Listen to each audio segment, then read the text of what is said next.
Welcome, everyone. Let's dive into strategies for improving your English pronunciation and building real speaking confidence. Absolutely. It's all about speaking clearly without fretting over sounding perfect, right? Exactly. It's like you don't have to, sound exactly like a native speaker. You just need to be clear enough so people can understand what you're saying. And that clarity really builds confidence. Yeah. So one of the big points is listening and copying native speakers. You listen to a sentence carefully with its tone and rhythm, and then, repeat it exactly.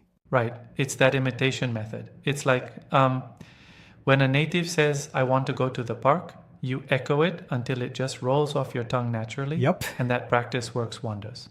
And speaking slowly is a big deal too, isn't it? It's not about speaking fast to show off fluency, but making sure every word is pronounced clearly. Exactly. Speaking slowly and clearly gives your words room to be understood. It's like when you're cooking, you want each ingredient to shine, not just be tossed in all at once, so take your time. Yeah, right. And another interesting part is recording yourself.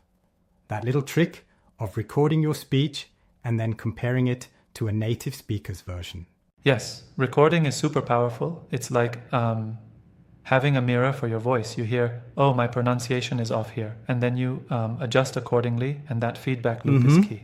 But sometimes people get really nervous about speaking simply because they're afraid of making mistakes. Exactly. And that's where the mindset shift comes in. Mistakes aren't failures, they're just markers of progress. So don't shy away from errors. I totally agree. Although I wonder if some learners might overdo self-criticism after a mistake. Isn't there a risk for demotivation? That's a fair point. It's all about balance. You use mistakes as stepping stones, not as reasons to stop. It's like, consider them as little nudges saying, keep going, you're learning, without letting them knock you down. And then there's the advice to practice daily. They suggest a minimum of 15 minutes of speaking every day, right? Yeah, absolutely. Daily practice is key. Whether you're talking to friends, practicing in front of a mirror, or even engaging in internal dialogue, it's consistent action that builds real confidence, and before you know it, indeed, speaking like it's natural. Speaking of internal dialogue, what about that tip to think in English instead of translating from your native language? Oh, that's one of the best strategies. It's like turning off the translation app in your head. You start naming objects, forming simple sentences. I am brushing my teeth. This is delicious. As your brain starts to think directly in English, and it speeds up the whole process of fluency. And it's not just about thinking words, but also naming the world around you, like saying bed, window, phone, right as you see them. Exactly. That constant association trains your brain. It's like setting up little signposts everywhere that remind you of the English word to gradually build a vocabulary without even trying too hard. I really admire that idea because it seems so accessible to everyone. It's not like you need to book expensive classes or anything. Absolutely. It's all about incorporating small daily interactions with English. And then there's the advice to talk to yourself for a few minutes each day. Right? Just narrate your day or even what you're planning to do. It's like your own personal conversation practice, isn't it? Exactly. It's just you and your thoughts in English. Today I will wear a blue shirt, the weather is nice, and so on. That regular internal conversation can be a game changer. And let's not forget about immersing yourself in English media. Watching movies, listening to podcasts. That really rounds off the approach. Yes, watch an English movie, listen to a podcast, even with subtitles at first. Then gradually try understanding without them. It's like being subconsciously trained while you relax and your brain tunes into the natural flow of language. Now, what about the handy 3-second rule for responding in conversations? That seems like one of those tips that, frankly, could save you from a lot of anxiety. For sure, the 3-second rule is a brilliant hack.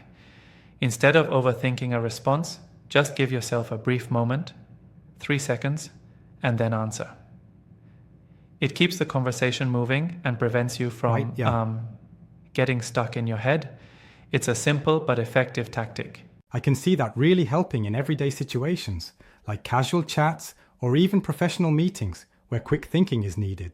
Absolutely, it's all about reducing hesitation and building that spontaneous speaking confidence.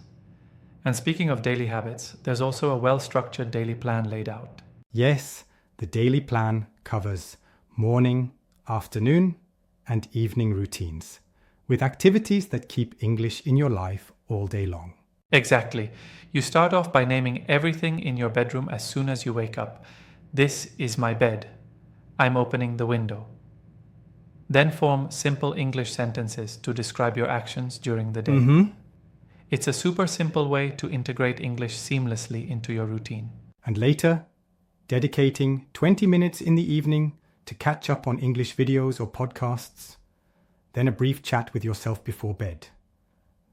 That's a recipe for progress, isn't it? Absolutely. Consistency is everything. It's like painting a picture slowly, one brush stroke at a time. Small, consistent efforts add up to big improvements over time, and that builds both fluency and confidence. I really love the motivational angle too. The reminder that mistakes are just steps forward. It's empowering, really. Yes, mistakes signal that you're trying and learning. They're not a sign of failure. Think of them as little detours on your journey towards fluency. It's all about progress over perfection, and that mindset helps in so many ways. Yeah. Now, I do wonder though, sometimes this might feel overwhelming when trying to implement so many techniques at once. What would you say to that? That's a great point. I'd say start small. You don't have to adopt every tip simultaneously. Pick one or two methods that resonate with you, like recording and listening to yourself, and gradually integrate others. Just be patient with your own pace and keep your practice regular. That's a good tip. Right. It's all about incremental improvement. And as you build confidence, you'll naturally incorporate more of these techniques. Exactly, step by step. And remember, learning English opens doors, better career opportunities, global friendships, and a deeper understanding of different cultures. All of that starts with just one clear sentence spoken confidently. And that adds up to long-term success. This journey may be challenging at times, but it's incredibly fulfilling. Every little effort counts. Absolutely, you've got this. Embrace the process, practice daily, talk to yourself, and remember, thinking in English is a muscle that gets stronger with use. And one day you'll look back and marvel at how far you've come. Here's to making those small steps every day and turning them into a conversation that flows effortlessly. Exactly. Keep speaking, keep practicing, and let each mistake remind you that progress is happening. Now, to all the learners out there, remember, you can do this, and we're with you every step of the way. Absolutely. Stay motivated, embrace those everyday habits, and let English become a natural part of your world. Thanks for listening, and keep practicing one clear word at a time.